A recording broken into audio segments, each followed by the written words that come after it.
Good evening, everybody. As all of you know, a few minutes ago, the grand jury deliberating the death of Michael Brown issued its decision. It's now come that either way was going to be subject of intense disagreement, not only in Ferguson, but across America. So I just want to say a few words suggesting how we might move forward.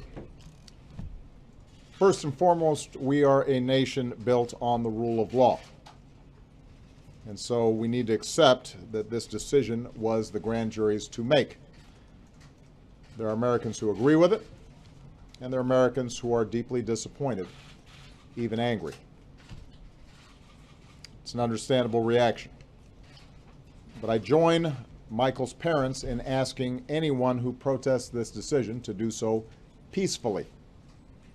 Let me repeat Michael's father's words. Hurting others or destroying property is not the answer. No matter what the grand jury decides, I do not want my son's death to be in vain.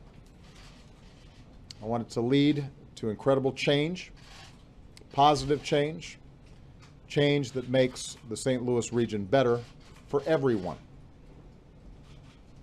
Now, Michael Brown's parents have lost more than anyone. We should be honoring their wishes. I also appeal to the law enforcement officials in Ferguson and the region to show care and restraint in managing peaceful protests that may occur. Understand, our police officers put their lives on the line for us every single day. They've got a tough job to do to maintain public safety and hold accountable those who break the law. As they do their jobs in the coming days, they need to work with the community, not against the community, to distinguish the handful of people who may use the grand jury's decision as an excuse for violence, distinguish them from the vast majority who just want their voices heard around legitimate issues in terms of how communities and law enforcement interact. Finally, we need to recognize that the situation in Ferguson speaks to broader challenges that we still face as a nation.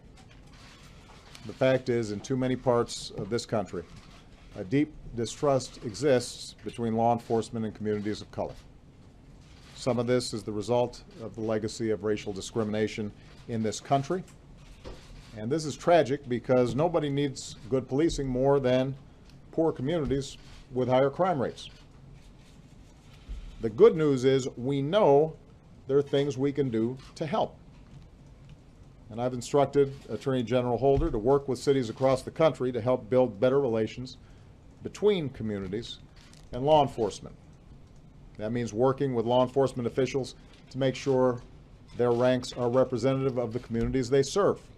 We know that makes a difference. It means working to train officials so that law enforcement conducts itself in a way that is fair to everybody. It means enlisting the community actively on what should be everybody's goal, and that is to prevent crime. And there are good people on all sides of this debate, as well as in both Republican and Democratic parties, that are interested not only in lifting up best practices, because we know that there are communities who've been able to deal with this in an effective way, but also who are interested in working with this administration and local and state officials to start tackling much needed criminal justice reform. So those should be the lessons that we draw from these tragic events. We need to recognize that this is not just an issue for Ferguson, this is an issue for America. We have made enormous progress in race relations over the course of the past several decades. I have witnessed that in my own life, and to deny that progress, I think, is to deny America's capacity for change. But what is also true is that there are still problems, and communities of color aren't just making these problems up. Separating that from this particular decision, there are issues in which the law too often feels as if it is being applied in a discriminatory fashion. I don't think that's the norm. I don't think that's true for the majority of communities or the vast majority of law enforcement officials, but these are real issues. And we have to lift them up and not deny them or try to tamp them down. What we need to do is to understand them and figure out how do we make more progress. And that can be done. That won't be done by throwing bottles. That won't be done by smashing car windows. That won't be done by using this as an excuse to vandalize property, and it certainly won't be done by hurting anybody.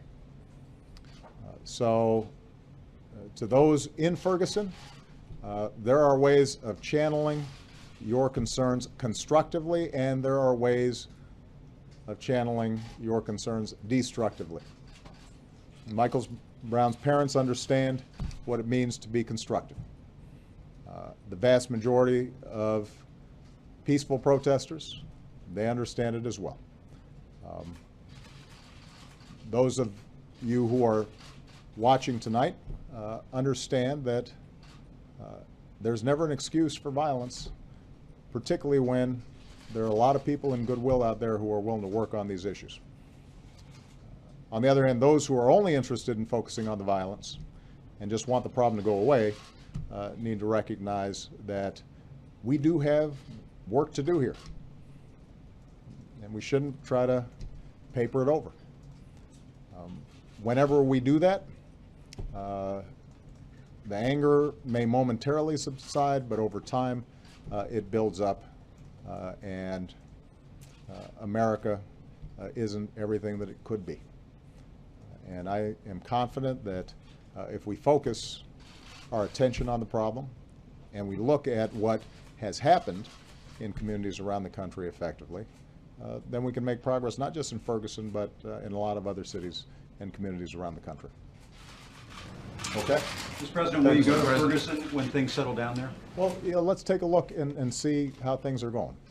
Eric Holder's been there. We've had a whole team from the Justice Department there, and I think that they have done some very good work. As I said, the vast majority of the community has been working very hard to try to make sure that this becomes an opportunity for us to seize the moment and turn this into a positive situation. But I think that we have to make sure that we focus at least as much attention on all those positive activities that are taking place as we do on a handful of folks who end up using this as an excuse to misbehave or to break the law or to engage in violence. I think that it's going to be very important, and I think the media is going to have a responsibility as well to make sure that we focus on Michael Brown's parents and the clergy and the community leaders and the civil rights leaders and the activists and law enforcement officials who have been working very hard to try to find better solutions, long-term solutions to this issue. There is inevitably going to be some negative reaction, and it'll make for good TV.